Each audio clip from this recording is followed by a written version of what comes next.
आप सभी को हैप्पी दिवाली। आज हम लक्ष्मी पूजन की दीपावली की सामग्री देखते हैं। इत्र, रोली, कलावे, पान, सुपारी, फल फूल, दूध, दही, घी, धूप, दीप और कपूर, शहद, दिया सलाई, जलपात्र, गणेश जी और लक्ष्मी जी, लाल वस्त्र, मिठाई और नारियल, सिंदूर, मेवा, गंगा जल आगे अपनी वंश परंपरा के अनुसार अन्य वस्तुएं। कार्तिक मास की अमावस्या को दीपावली का पूजन किया जाता है। यह त्यौहार सभी जातियों का होता है क्योंकि श्री महालक्ष्मी जी को प्रसन्न करने को इसे सभी मनाते हैं। इससे गणेश जी और लक्ष्मी जी के पूजन के साथ साथ कुबेर, इंद्र और विष्णु भगवान, सरस्वती तथा ठाकुर जी की भी पूजा होती है। व्यापारी वर्ग बही खाते में कलम दवात आदि की भी पूजा करते हैं। उपरोक्त समस्त देवी देवताओं का षोडश प्रकार से पूजन किया जाता है। खीर, बताशे, मीठा आदि का भोग लगाना चाहिए और हवन आदि भी करना चाहिए। लक्ष्मी जी का अपने सोने चांदी के जेवर तथा नकद रुपए आदि भी रखकर पूजन करना चाहिए। इस दिन ब्राह्मणों को दक्षिणा देना चाहिए। 26 छोटे दीपक जलाकर खील बताशों से पूजना चाहिए। लक्ष्मी जी और गणेश जी के पास बड़ा दीपक जलाना चाहिए।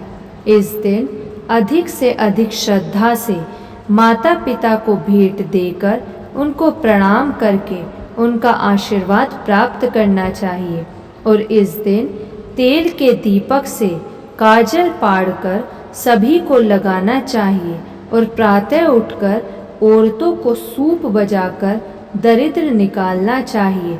इस प्रकार विधि से पूजन करने से घर में लक्ष्मी जी पधारती हैं।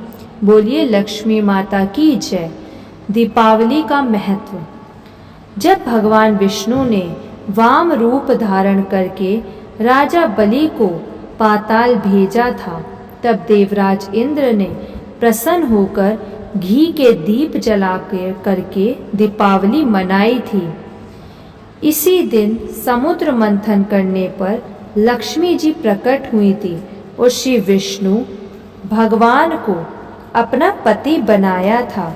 जब भगवान राम लंका विजय करके अयोध्या में लौटने पर उनका राज्य तिलक हुआ था तो अयोध्या वासियों ने घर घर में दीप जला करके दीपावली मनाई।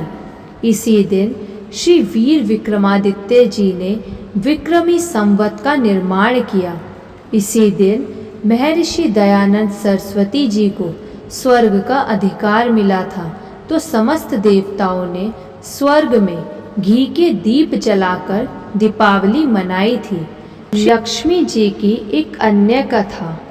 मणिपुर नाम के एक नगर में एक राजा राज्य करता था। उसकी स्त्री बहुत ही सुंदर, सुशील, सर्वगुण संपन्न एवं पतिव्रता थी।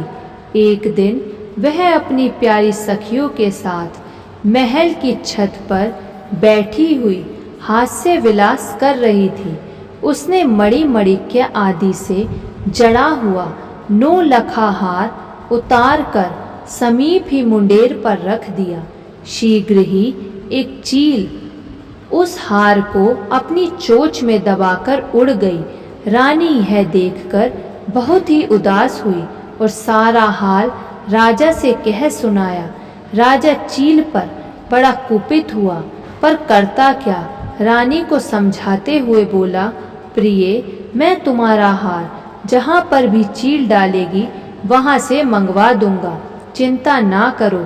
यह कहकर राजा सभा में गया और मुनादी वालों को बुलाकर कहा, तुम लोग मेरे राज्य में मुनादी फेर कर कहो कि जो कोई रानी का 9 लखा हार लाकर देगा, राजा उसको मुंह मांगा इनाम देगा। यह सुन एक बुढ़िया राजा के पास पहुंची और वह हार दे दिया। राजा बड़ा प्रसन्न हुआ और इनाम मांगने को कहा। बुढ़िया ने कहा, राजन, आज से 8वें रोज दीपमाला है, महालक्ष्मी जी का पूजन है, अतः राज्य में कोई भी आदमी दीपावली ना मनावे, सिर्फ मैं ही दीपावली मनाऊंगी और लक्ष्मी जी का पूजन करूंगी। इसलिए तेल, बत्ती, दीपक आदि सब सामग्री आप मेरे यहाँ भिजवा दें। यह सुन राजा आश्चर्यचकित होकर बोला, ऐसा करने से तुझे क्या लाभ होगा? बुढ़िया बोली, आज के दिन व्रत एवं लक्ष्मी पूजन से तथा दीपदान करने से लक्ष्मी जी प्रसन्न होती हैं और उसके घर सदैव निवास करती हैं। राजा ने कहा, यह मैं भी करूँगा। बुढ़िया बोली, पहले मैं करूँगी, बाद में तुम सब करना। ऐसा करने पर राजा और बुढ़िया के घर अतुल संपत्ति, धन, दौलत, हाथी, घोड़े आदि हो गए।